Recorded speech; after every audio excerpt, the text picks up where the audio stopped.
ప్రాచీన కాలం నుంచి తమ వైభవాన్ని కాపాడుకుంటూ వస్తున్న రామాలయాలు ఎన్నో కనిపిస్తూ ఉంటాయి. అలాంటి ప్రాచీనతను ఆవిష్కరిస్తూ వెలుగొందుతోన్న క్షేత్రాల్లో పాండురంగాపురం ఒకటి. ఈ గ్రామం ఖమ్మం జిల్లా కేంద్రానికి సమీపంలో విలసిల్లుతోంది.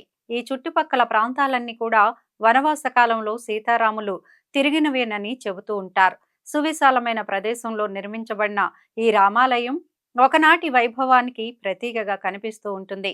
ఇక్కడి స్థల మహత్యం గురించి, సీతారాములు ఇక్కడ కొలువైన తీరు గురించి ఆసక్తికరమైన కథనాలు వినిపిస్తూ ఉంటాయి.